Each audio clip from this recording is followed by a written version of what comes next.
Introducing the SOS flare. Players in a pinch can use this mechanic to call upon other players for help. But what happens when your help also needs help? That brings me on to the main point of today's video. I have witnessed many players in my time join other players' SOS quests in hopes of getting carried alongside the individual who called for help in the first place. In my experience, this never ends well. To test this theory further, I'm going to be completing 5 SOS hunts in today's video, starting off easy and progressing to the hardest hunts in the game. Oh, and I'm not allowed to move on until the quest is successful. I have to help out the newer hunters after all.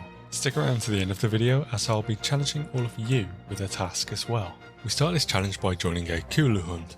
The player in question is only Master Rank 3, meaning they've only just made it to Iceborne. Whether this is actually a brand new player or a return to world player, it's hard to guess with a quick, simple hunt like this. But this doesn't really matter as we clear the hunt pretty quickly without any issues. Slightly stepping up the challenge, we go to Anjanath. Less experienced players can often go into this fight undergeared and don't realise just how much damage Anjanath can really do. On top of this, his hitboxes feel kind of annoying if you don't have the positioning down, which also results in a few carts. You'll notice throughout the video other hunters joining the quest, as the SOS flare remains active until all 4 party slots are filled up. The hope is that these players are also experienced in fighting the target monster. After all, we're joining the flare to help the player in question. This seemed to be the case as we capture Anjanath with 0 cards in the hunt. Now, let's step up to an Elder Dragon.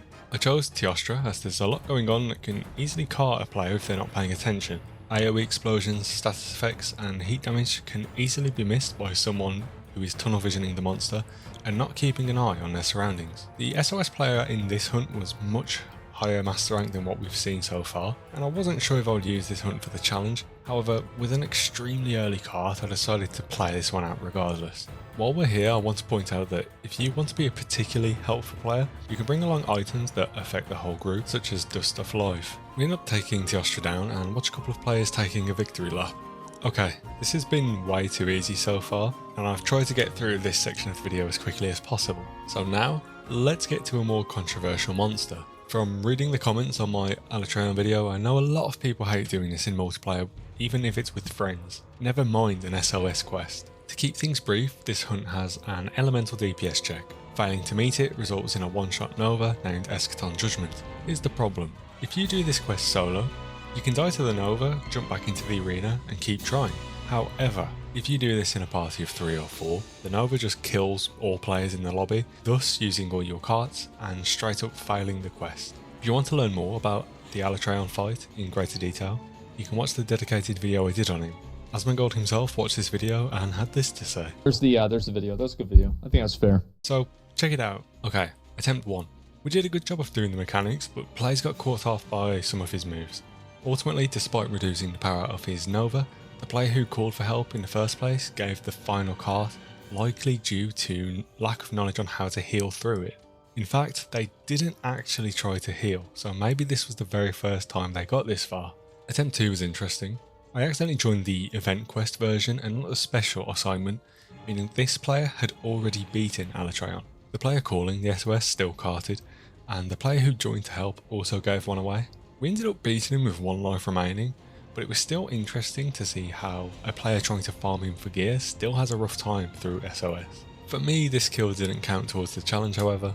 I wanted to really help a player beat it for the first time, so I went looking again.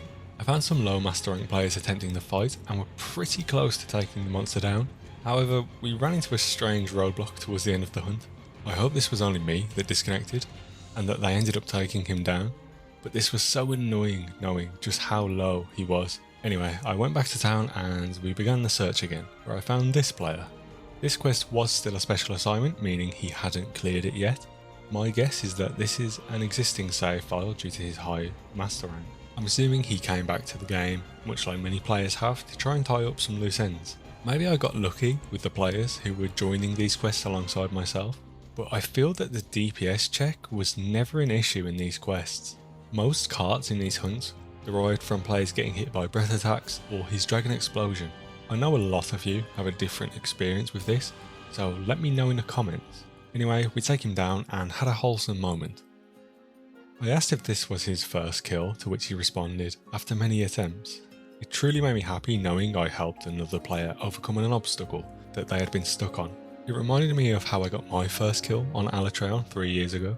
I've really progressed far as a player, and this was a humble reminder. We're not quite done with this challenge yet though. Fatalis for many is the most difficult monster in the whole game, so let's get started. As with Alatreon, the goal here is to join the special assignment version of the hunt in hopes of helping a player beat it for the first time. The downside of this quest is that it's much more likely to go on for a longer period of time, with 5 cards available and a longer kill time. In general, we could be here for a while longer before failing. At least most Alatreon hunts are decided in the first 10 minutes. Attempt 1 went better than expected. There were a lot of early deaths, yet we still managed to get to phase 3. A big issue here was that we didn't break his head before getting here, meaning his firepower was increased, and well, Fatalis did what Fatalis does. We did then get the part break, but it was a little too late. Hunts like this can absolutely be frustrating. In a lot of cases, there are certainly times where all the other player needs to do is, well, do nothing. All you need from them is to stay alive, and when they die over and over, it feels annoying.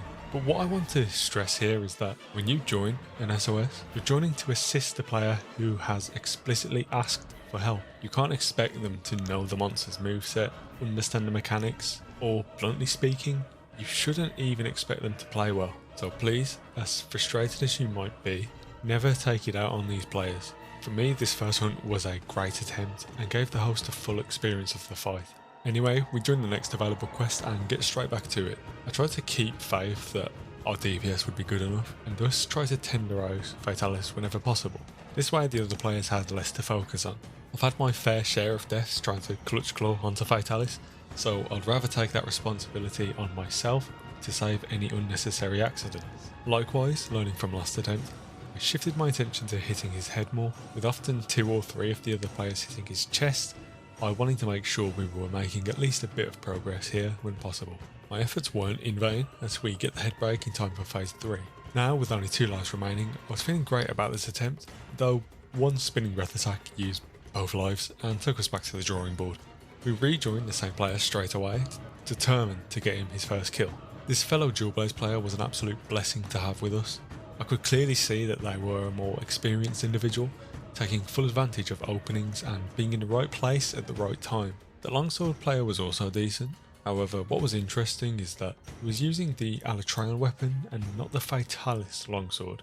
This could just be a layered weapon, the same way that I was using a Safi Jiva layered weapon, or he might be one of the players trying to use SOS quests for his own benefit. He seemed pretty competent either way, so I didn't give this much thought until reviewing the footage later. Later on in the hunt, unlucky positioning meant he didn't make it to the gate in time, leaving us with only 3 lives for the final showdown. I think he may have just been able to make it here, had I gave it an extra second, but I thought I'd play it safe. In phase 3, Fatalis gets a new pin move, which will one-shot if he has his blue flame active. As you can see here, by shooting him with dragon pods, it prevents him from shooting the fireball and will save your teammates alive. This is also applicable for any other fire breath move he uses, so make sure to keep some handy. Something quite funny happened after Zaytum's next card. I think being so close to the end and with all the pressure building, he decided just to stay in camp for a while. Honestly, that's his decision to make. From his perspective, he probably just didn't want to get in the way towards the end. But again, if you're the one calling the SOS, it really doesn't matter if you cause the quest to fail, so long as you're learning. With our friends still in camp, we get the much needed head break later into the hunt, and progress to the second phase 3 Nova. A nice double hit on the Dragonator lands and the beautiful track starts playing. Our friend decides it's time to come back and settle the score. He narrowly avoids death in this final Nova thanks to another player's Dust of Life, and we push on to finally take Fatalis down. He lets us know this was his first kill, which is exactly what I hoped for. Now, before we get to the challenge that I'm going to set all of you, let's quickly recap what I've learned about the SOS mechanic through this challenge. Number 1, the player calling for help should be expected to struggle in these quests, and so please just be nice about it. Secondly, do not join other players' SOS quests if you yourself aren't confident in your ability to help. At that point, just call your own SOS, it's what it's there for. If you are joining these hunts, do it with the sole purpose of helping. Finally, don't gatekeep this mechanic. I personally wouldn't feel like I had truly defeated these monsters had I not done it solo, but that's just me. For many players, it doesn't matter how they beat it, just that they did beat it. Ultimately, it's completely up to an individual's discretion as to how they play a video game. As mentioned earlier, so long as you're not hurting other players, who cares? Some people with a full-time job and kids aren't going to be able to grind for hours every single night. Other people might simply just not find it enjoyable. Play the game how you want to, and let other people play how they want to. Now, my challenge to all of you. I want you to choose either Alatreon or Fatalis. Go find a player doing this as a special assignment and help them complete the quest. If you want a bigger challenge, do both monsters. I'm going to be a bit arrogant here and ask you to tell them Zenny sent me once you've taken the monster down. I've got to get my name out there somehow. Come back to this video once you've completed the challenge and let me know how you got on. I'll put out a community post with a poll later this week to check in with you on this, so subscribe so you don't miss it. I hope you enjoyed this week's video and hope to see you back next Sunday. Thanks for watching.